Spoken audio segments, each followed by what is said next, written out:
டிஸ்குவாலிஃபிகேஷன்ஸ் of the members of parliament.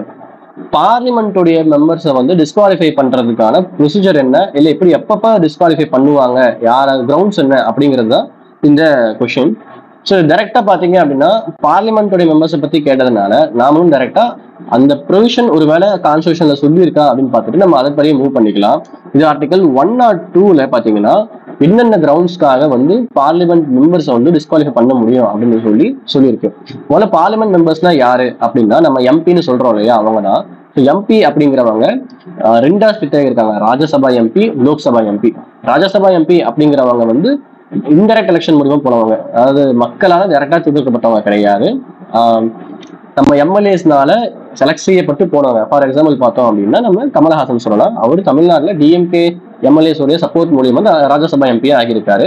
இப்போ Lok Sabha MP அப்படிங்கிறவங்க டைரக்டா நம்மள ரெப்ரசென்ட் பண்ணி போறவங்க, நம்ம ஓட்டு போடுறதுனால அங்க போனவங்க. ஸோ இப்போ பார்லிமெண்ட்ல 2 ஹவுஸ் இருக்கு, லோக்சபா, ராஜ்யசபா. அந்த 2 ஹவுஸ்ல யாரையாவது ஒருத்தவங்களை வந்து நம்ம டிஸ்குவாலிஃபை பண்ணணும், அவங்களை வந்து பதவி விட்டு நீக்க வைக்கணும், அந்த எம்பி போஸ்ட் வந்து நீக்க வைக்கணும் அப்படின்னா இந்த கிரவுண்ட்ஸ்ல இருக்கணும் அப்படின்னு சொல்லிட்டு ஒரு 6 கிரவுண்ட்ஸை ஆர்டிகல் 102ல வந்து சொல்லியிருக்கு. அதுல முதல் கிரவுண்ட் என்ன அப்படின்னா ஆபீஸ் ஆஃப் ப்ராஃபிட்டை வந்து வச்சிருந்தாலும், இல்ல வந்து ரெண்டாவது அன்சவுண்ட் மைண்ட்ல இருந்தாங்க அப்படின்னாலும், அது புத்தி வந்து சரியான நிலைமையில இல்லை அப்படிங்கிறவங்க. மூணாவது இன்சால்வென்ட்னா அந்த பாப்பர் ஆகிறதுன்னு சொல்லுவாங்க இல்லைங்களா, அது. அடுத்து 4வது சிட்டிசன்ஷிப்ல வந்து பிரச்சனைகள் இருக்கு, அவர் சிட்டிசனா இல்லை அப்படிங்கிறது. 5வது வேற ஏதாவது சட்டத்தின் மூலியமா இவங்க டிஸ்குவாலிஃபை பண்ணப்படுறது. 6வது 10th ஸ்கெடியூல் வந்து சொல்லியிருக்கப்படி இவங்களை டிஸ்குவாலிஃபை பண்ண முடியும் அப்படின்னு சொல்லிட்டு இந்த 6 கிரவுண்ட் சொல்லியிருக்காங்க. இப்போ ஒவ்வொரு கிரவுண்ட்ஸும் நான் எக்ஸ்பிளைன் பண்றேன். ஃபர்ஸ்ட் கிரவுண்ட் என்ன சொல்லியிருக்கேன்னா, ஏதாவது ஒரு ஆஃபீஸ் ஆஃப் ப்ராஃபிட்டை வந்து அவர் ஹோல்டு பண்ணி வச்சிருக்காரு அப்படின்னா அவர் வந்து டிஸ்குவாலிஃபை பண்ண முடியும்னு சொல்லி சொல்றாங்க இல்லையா.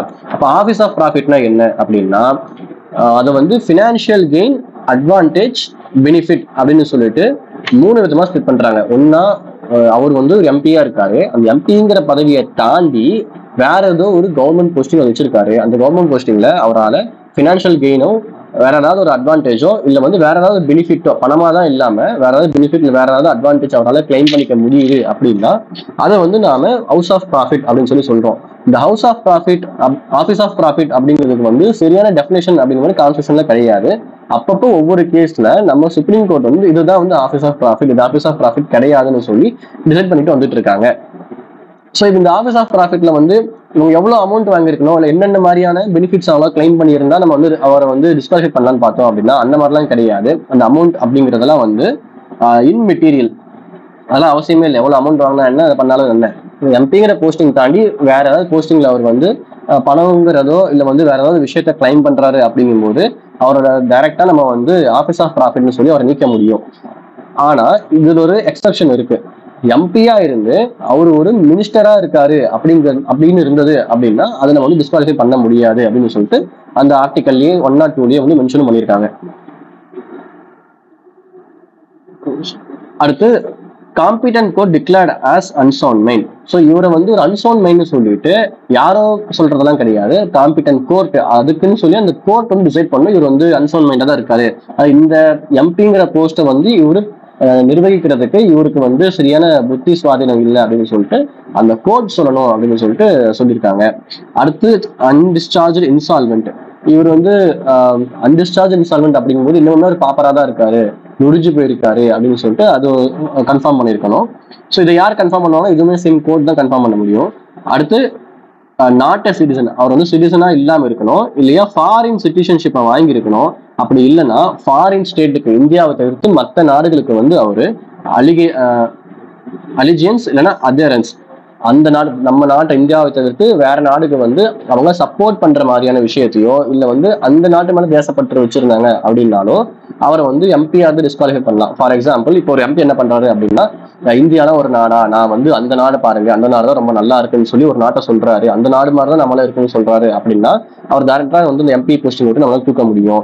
அதே மாதிரி இந்தியாவுக்கு சப்போர்ட் பண்ணாம இந்தியாவுக்கு வர வேண்டிய விஷயத்த வந்து அவர் கர்டல் பண்ணி வேற நாட்டுக்கு அவர் டைவர்ட் பண்றாரு அப்படின்னா டைரக்டா அவர் வந்து நம்ம தூக்கிட முடியும் எம்பி போஸ்டிங்ல இருந்து. அடுத்து disqualified by any law made by parliament. Parliament இந்த ஆர்டிகல் 102 தாண்டி வேற ஏதோ ஒரு கிரவுண்ட்ஸை சொல்லி பார்லிமெண்ட் ஒரு சட்டத்தை கிரியேட் பண்றாங்க அப்படிங்கும்போது அந்த சட்டத்தின் மூலியமா இவரை டிஸ்குவாலிஃபை பண்ண முடியும்னா தாராளமா டிஸ்குவாலிஃபை பண்ணிடலாம். இப்போ ஃபார் எக்ஸாம்பிள் இதெல்லாம் பாத்தீங்கன்னா நம்ம இந்த கரப்ஷன்ல வந்து அவர் பங்கெடுத்துக்கிட்டாரு, இல்ல வந்து அவர் மேல ஏதாவது ஒரு கிரிமினல் வழக்கு இருக்கு, 3 வருஷத்துக்கு வந்து அவர் தண்டனை தர்ற மாதிரியான ஒரு குற்றத்தால் செஞ்சிருக்காரு அப்படிங்கும்போது அவரோட போஸ்டிங் வந்து டிஸ்குவாலிஃபை ஆகிறதுக்கான வாய்ப்புமே இருக்கு. அடுத்து 10th ஷெட்யூல் மூலியமா அவர் வந்து டிஸ்குவாலிஃபை பண்ணப்பட்டிருந்தாரு அப்படின்னா அவரை டிஸ்குவாலிஃபை பண்ணலாம். அப்ப 10th ஷெட்யூல் என்ன சொல்லியிருக்கு அப்படின்னா, இந்த 10th ஷெட்யூல் அப்படிங்கிறது கான்ஸ்டிடியூஷன் உருவாக்கும் போது கிடையாது. இது வந்து constitutional amendment act 52nd constitutional amendment act 1985 தான் புதுசா இன்சர்ட் பண்றாங்க.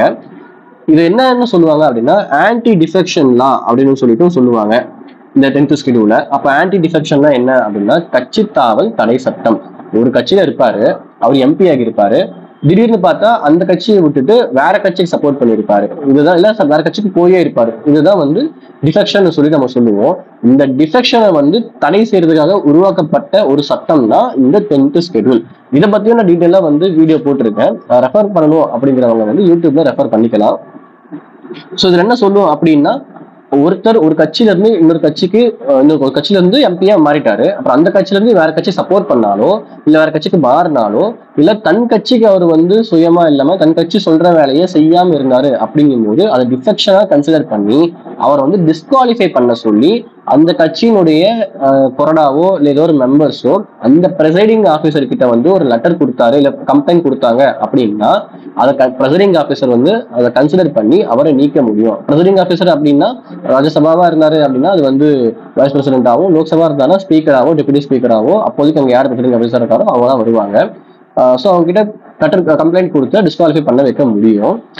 அடுத்து இதுல என்ன இன்னொரு எக்ஸப்ஷன் அப்படின்னா, அந்த கட்சியில 2 பங்கு ஆட்கள் வந்து ஒரு கட்சியில இருந்து வேற கட்சிக்கு சப்போர்ட் பண்றாங்க, வேற கட்சிக்கு போறாங்க அப்படின்னா அதை டிஃபெக்ஷனா கன்சிடர் பண்ணப்பட மாட்டாது அப்படின்னு சொல்லிட்டு ஒரு எக்ஸப்ஷன் இருக்கு. சரி, இந்த டிஃபெக்ஷன் மூலியமா வந்து ஒருத்தர் டிஸ்குவாலிஃபை பண்றாங்க அப்படின்னா தீர்வு என்னன்னு பார்த்தோம்னா ஜுடிஷியல் ரிவ்யூ இருக்கு. ஸோ வந்து டிஃபெக்ஷன் பண்ணிட்டாருன்னு சொல்லி பிரசிடிங் ஆஃபீஸர் சொல்லிட்டாரு அப்படின்னா அவர் சுப்ரீம் கோர்ட் மூலியமா போய் இந்த மாதிரி நான் டிஃபெக்ஷன்லாம் பண்ணலன்னு சொல்லி ப்ரூவ் பண்ணிட்டாரு அப்படின்னா அவர் வந்து மறுபடியும் பதவி வாங்கிடுவாரு. ஸோ இது வந்து 10th ஷெட்யூலுக்கான எக்ஸப்ஷன் அந்த ரூல்ஸ். ஸோ இந்த 6 கிரவுண்ட்ஸ் மூலியமா ஒரு பர்சனை நம்மளால டிஸ்குவாலிஃபை பண்ண முடியும். ஓகே, இப்ப நான் பாருங்க முதல்ல சொன்ன அந்த 5 விஷயம்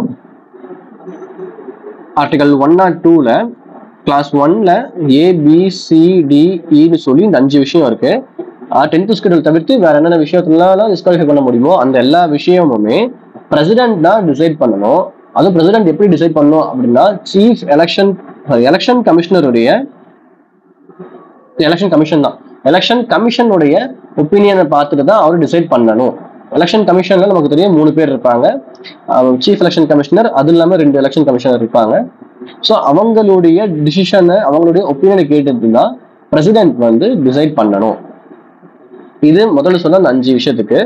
இந்த கீழே 2வது விஷயம் வந்து பிரசிடென்ட்டுக்குலாம் லிங்க் கிடையாது, பிரசைடிங் ஆஃபீஸர்னு நான் சொன்னவங்க மட்டும்தான் இதுல வந்து ஒர்க் இருக்கு, அவங்க தான் வந்து அவரை டிஸ்குவாலிஃபை பண்ண முடியும்.